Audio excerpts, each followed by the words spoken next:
Welcome back, future medicos. In this video, we are going to look at how many applications do you need to submit to get medical admission. Where do you need to submit this application? So that is what we are going to look at in this video. I'm also going to tell you what are the various steps that is leading to this medical admission from the stage of NEET examination. So the first step is going to be your NEET examination. So right now the NEET examination is scheduled on September 13th, 2020. I hope you do well in the NEET examination, which forms the basis for the future admissions. Now the second step, once your NEET examination is completed, probably around 2 to 3 weeks from the examination completion, NTA will display the scanned copies of the OMR sheets and the responses you have given in the exam. So you can check your OMR sheet and whether the answer responses are properly captured by NTA application. Now, in case if you find any discrepancy, in case if you feel that the responses are not properly captured from your OMR sheet, and if there is some mistakes, then you can send a representation to NTA asking for correction. But take note that every question you are challenging, you need to pay 1,000 rupees as fees to NTA. Typically, if your challenge is successful, NTA will refund the 1,000 rupees. But in case if your challenge is unsuccessful, you will lose the 1,000 rupees. At almost the same time, NTA will also release the provisional answer key. That is the answer key as per NTA they will be releasing.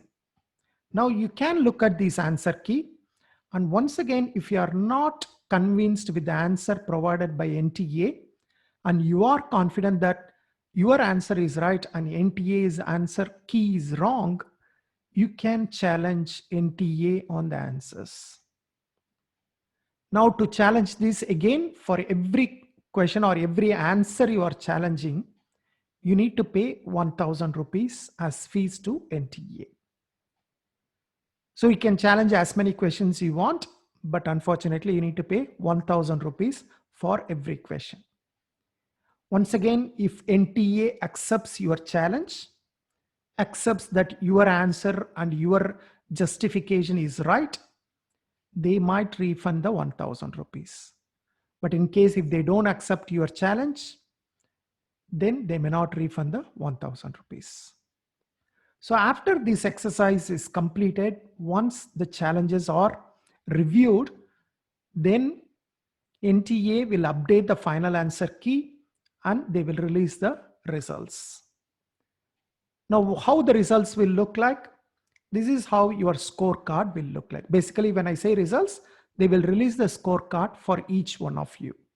So you have to again log into your dashboard in the website and download the scorecard. Now, what are the information seen in the scorecard? You will see some personal details like your roll number, name, mother's name, father's name, application number, date of birth, gender, your photograph. All these personal details will be provided. Then the percentile score you have obtained. That means each subject, that is physics, chemistry, biology, and the total percentile score you have obtained in the NEET examination will be given to you. So you can see here as an example, physics, this person has got 41 percentile. Now, what do we mean by 41 percentile? It shows that out of the total candidates who took the exam, 41% of the candidates are below your performance. That means it's not a very good performance. There are about 59% of the candidates are above you. Okay, that is as far as physics is concerned. Similarly, you look at it, chemistry is 72 percentile, is a better performance in chemistry by this candidate. Biology, he has done even better. His percentile is 89 percentile. Now, what is a total percentile? That is what is more important than the individual subjects. The total percentile is 83 percentile. Now, what does that mean? That means there are 17% of the candidates. Out of the total candidates who took the exam, 17% of the candidates are above you and 83% of the candidates are below you. Okay, let's not complicate these too much. The percentile is important, but more important is your NEET score and NEET All India rank. Because you won't be looking at the percentile so much, you will be more interested in the total marks. So particularly this candidate has got 312 marks and his or her All India rank is 2,38,282. This is based on 2019 NEET exam. So this is more important. These two numbers, your total score and All India rank, this is the reference for you whenever you are going to submit an application anywhere. And then they will also provide something called All India Quota rank. This is mainly for the 15% All India quota seats. So out of every government college, 15% of the seats will go to All India quota, 85% of the seats will go to state quota. So if you take 100 seats in a government college, 15 seats will be given to All India quota and then 85 seats will go to the state quota. Now we will see later who will conduct counseling for All India quota, who will conduct counseling for state quota, we will discuss later. So only for All India quota, this rank is more important, which is the overall rank, plus there is a category rank. In case if you belong to any particular reservation category, for example, this candidate belongs to OBC, his category rank is 1,04,000. His overall rank is 2,38,000, but within his category of OBC, he is having a rank of 1,04,000. Now, another important information here is called the cutoff percentile. This is mainly the qualifying marks, right? Basically, this is the passing mark for NEET. So you can see here for unreserved candidates, 50th percentile is the passing score. That means 50% of the candidates will be considered as passing the exam. 50% of the candidates will be considered as failing the exam. So in case, for example, this year, there are about 15 lakh candidates taking the exam. Automatically, irrespective of the score, the top 7.5 lakh candidates will pass the exam. The bottom 7.5 lakh candidates approximately will fail the exam. So as long as if you are in the top 50% of the candidates, you will consider as passing the exam. This is for unreserved category. If you belong to the persons with disability from unreserved category, then your passing score is 45th percentile. So slightly less score. And if you are from any reservation category, OBC, SC, ST, or if you are persons with disability from OBC or SC or ST, you need only 40th percentile. So if you look at the exact score in 2019, for unreserved candidates, the cutoff or the qualifying marks or the passing score was 134 marks. So out of 720, even if you score 134, you are considered as passing the exam. And if you belong to the persons with disability from unreserved category, 120 was the passing score last year. And for all others, that is reservation candidates, 107 marks was the passing score. So as long as you pass this score, as long as you get this score, you are eligible for participating in all the counseling in India. If you fail, you can forget about medical admission. Now let's look at the number of applications. There are three major categories of applications for which you might be interested.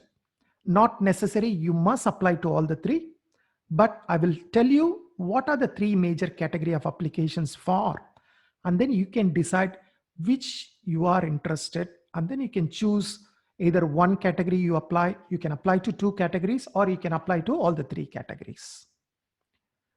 Now let's look at the first category.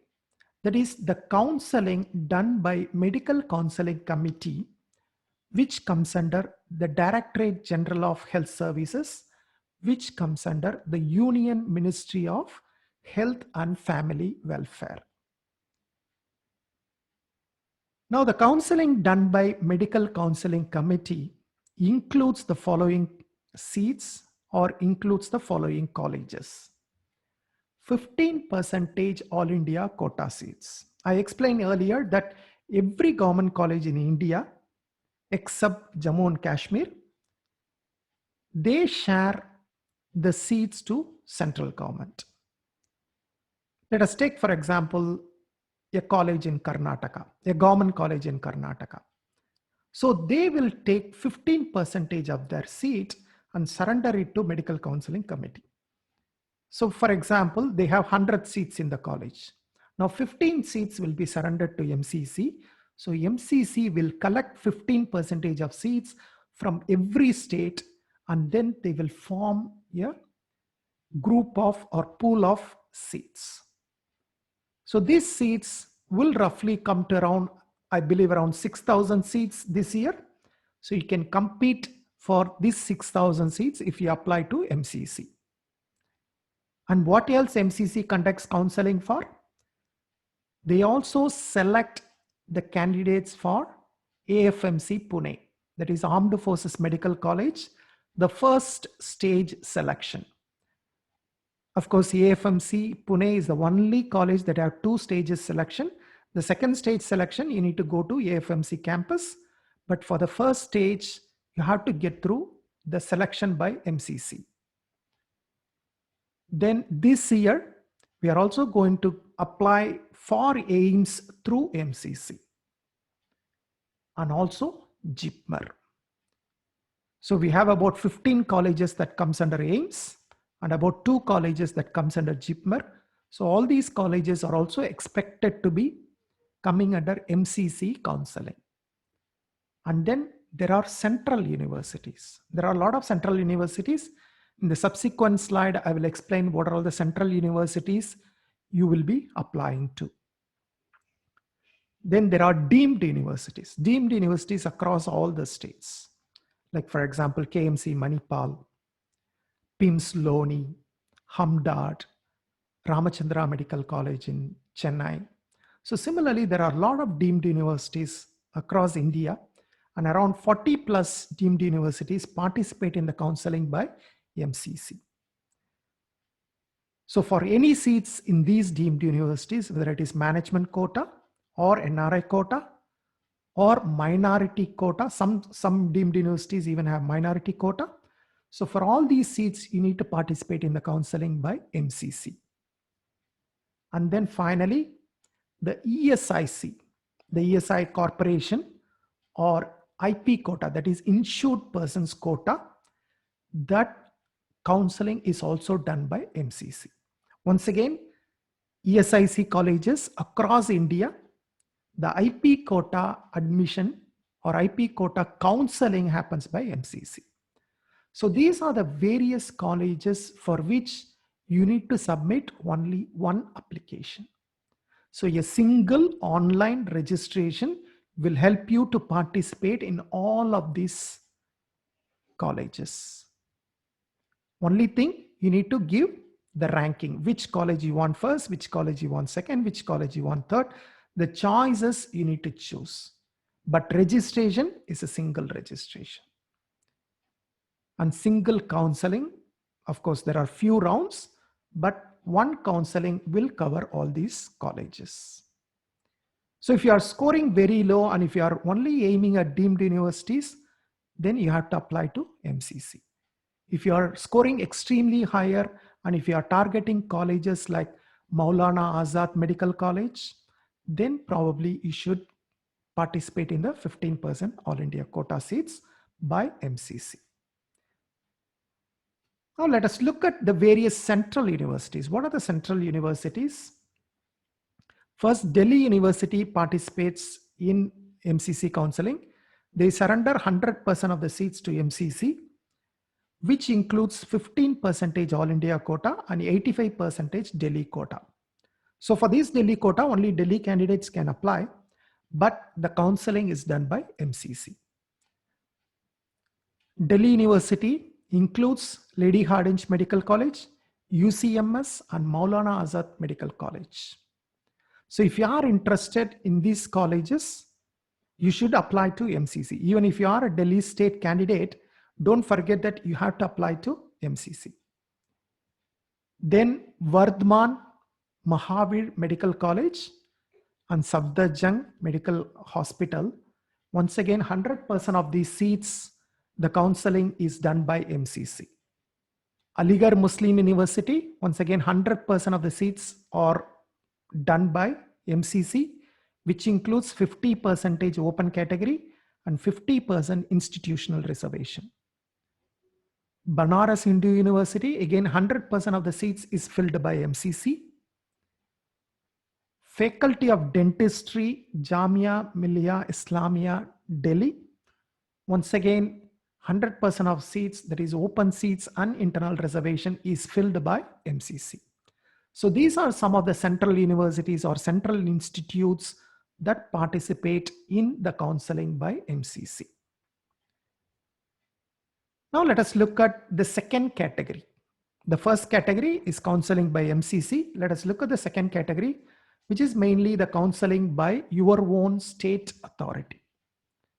Say for example, if you are from Tamil Nadu Selection Committee will conduct this counseling. If you are from Karnataka Examinations Authority will conduct the counseling.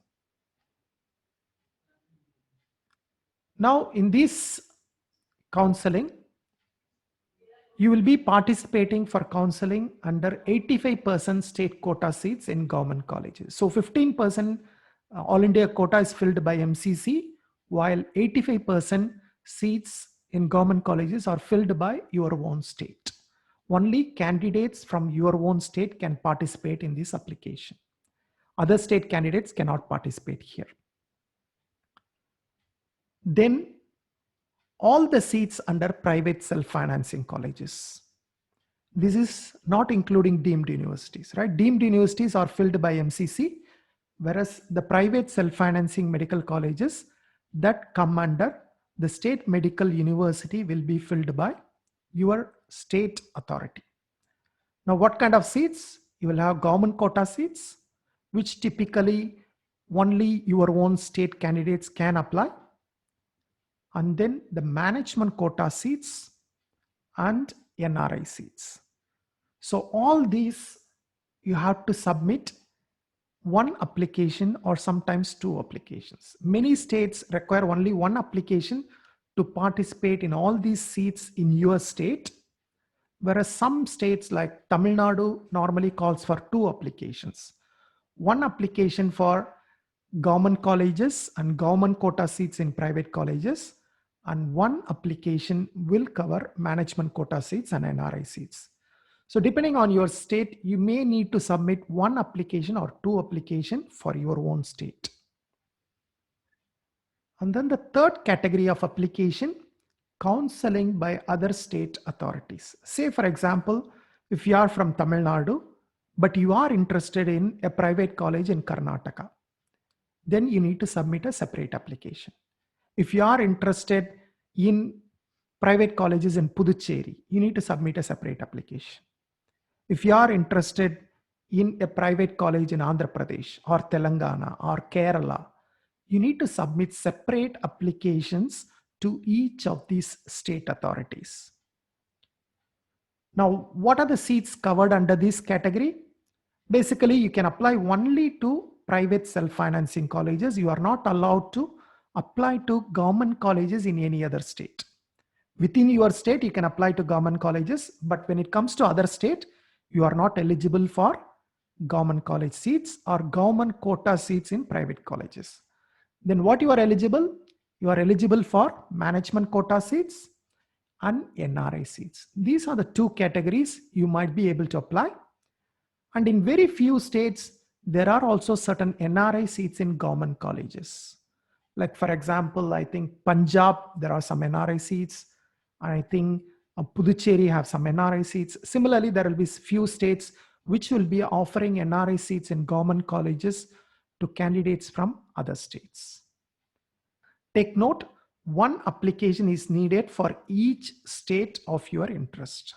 For other states, every state you need to submit an application. Now let us summarize the different applications. Number one, the counseling by MCC.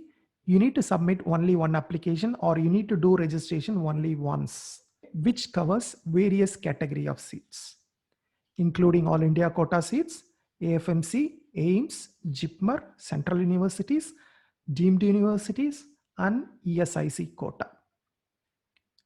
The second category, in your own state authority, you need to submit application. This is really mandatory.